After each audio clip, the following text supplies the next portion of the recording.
மனம் என்பது விதவிதமான மாயைகளை தோற்றுவிக்கக்கூடியது. அதிலும் மற்றவர்களிலிருந்து தான் வித்தியாசமானவன் என்ற உணர்வை மற்றவர் மனதில் எப்படியாவது விதைக்க அது முயன்று கொண்டே இருக்கும். ஒருமுறை அத்தகைய உணர்வு ஒருவர் மனதில் புகுந்துவிட்டால் அதன் பிறகு அவ்வளவு சுலபத்தில் அதிலிருந்து நம்மால் மீண்டுவிட முடியாது. மனம் உடனே நம்மை சுற்றி ஒரு கோட்டையை எழுப்பிவிடும். அதன் பின்னர் அதை தாண்டி எதுவும் நம் உள்ளத்திற்குள் நுழைய முடியாது. ஒவ்வொரு எண்ணமும் ஒவ்வொரு கருத்தும் நான் என்ற உணர்வுக்கு ஆதரவாக இருந்தால் மட்டுமே அதற்கு பிறகு மனதிற்குள் நுழைய முடியும். இயற்கை பற்றிய, இறைவன் பற்றிய கருத்துக்களில் கூட நமக்கு பிடித்தமானது மட்டுமே நம்மால் ஏற்கப்படும். யுத்தத்திலேயே மிகப்பெரிய யுத்தம் ஒரு மனிதன் தன் மனதுடன் நடத்தும் யுத்தம் மட்டுமே.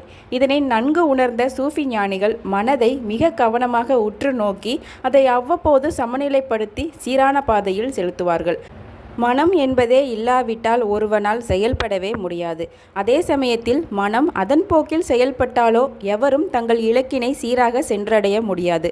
மனம் நம்மோடு இருந்தாலும், மனத்துடன் நாம் இருந்தாலும் நம்மை செலுத்துவது என்னவோ மனம்தான். உறங்குவதற்கு முன்பு நம்மை உறங்க செல்லும்படி அறிவுறுத்துவதும் இந்த மனம்தான்.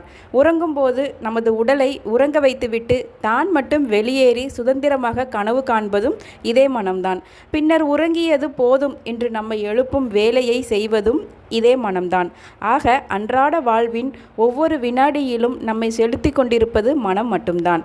வாழ்க்கை என்ற தேரில் நம்மை குதிரையாக பூட்டி கடிவாளத்தை தன் கையில் பிடித்து கொண்டு மனம்தான் தேரில் ஜம் என்று சவாரி செய்கிறது.